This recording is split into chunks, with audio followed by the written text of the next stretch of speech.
My girlfriend's dirty talk has gotten darker, and she's starting to terrify me.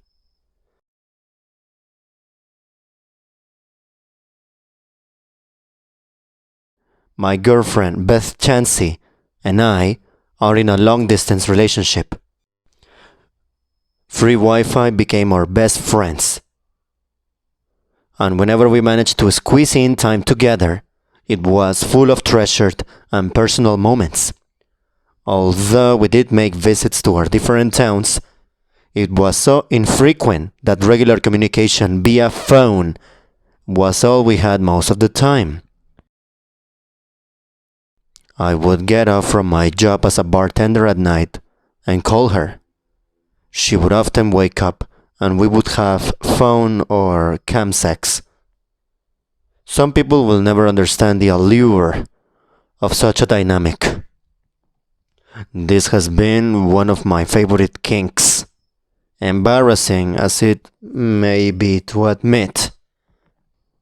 Something about the sultry tone of my woman's voice as we explored our fantasies tied elements of our relationship together.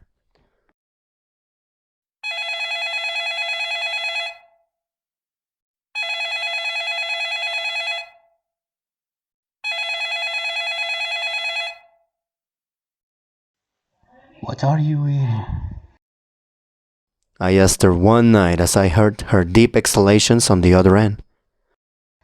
I asked her one night as I heard her deep exhalation on the other end. Why aren't you worried? What are you talking about? I asked you, why aren't you naked?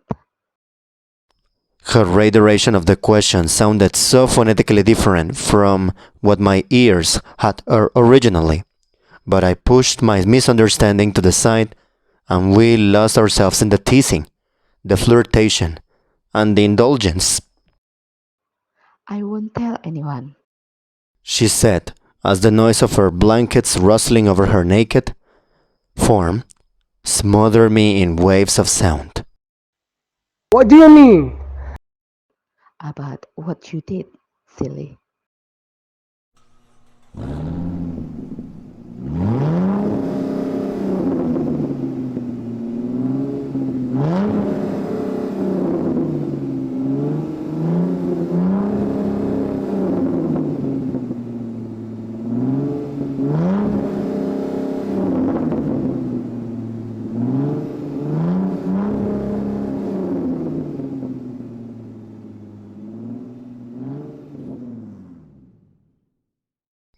I thought about her words the next day as I mixed drinks and eagerly waited for my shift to end.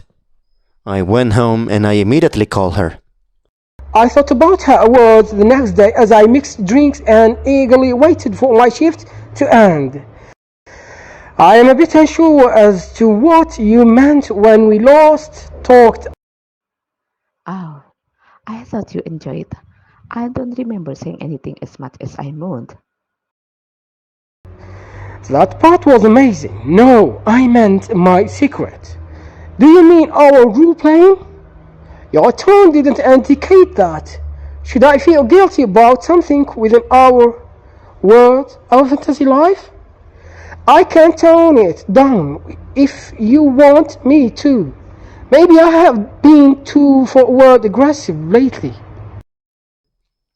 She started laughing for what felt like 10 minutes until she cleared her throat and she began speaking again.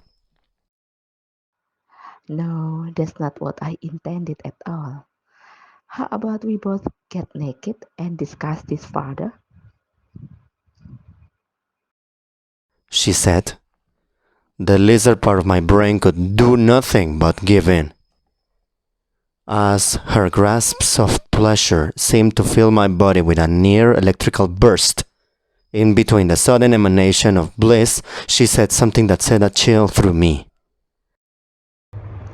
As her gasps of pleasure seemed to fill my body with a near electrical burst, in between the sudden emanations of bliss, she said something that sent a chill through me.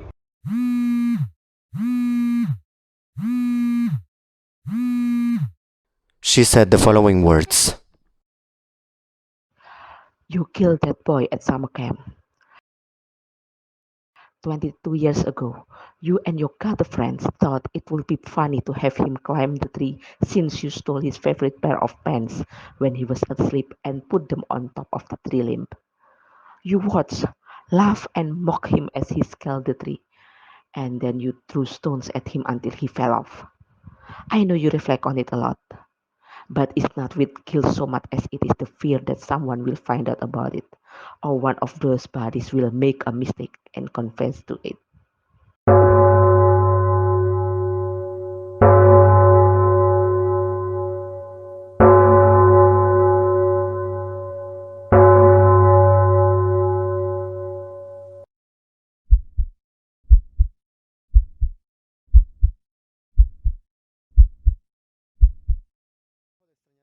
I stopped.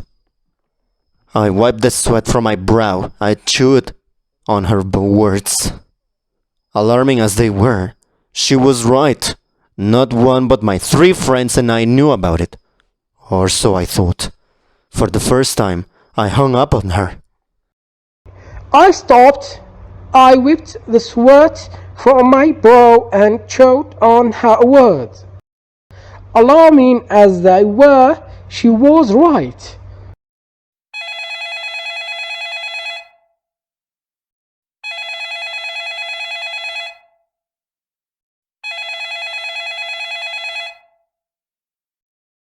I texted all of my friends involved in that incident. Do you know Beth?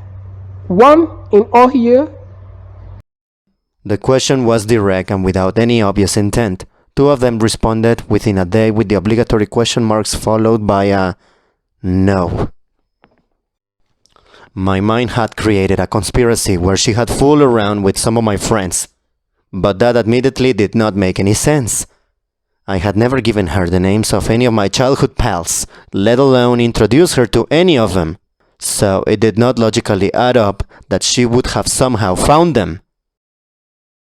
I began to do my research on the victim, the boy who had died at the hands of my social circle. Us. It was something that I was afraid to look into, for both emotional and pragmatic reasons. I selfishly did not want a cyber trail connecting me to the tragedy. I found out his name by looking up the voice demise on the encrypted and poached internet of a cafe near my house. What I found left me haunted. The boy's full name was Philip Chansey.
oyó inglés, se fue a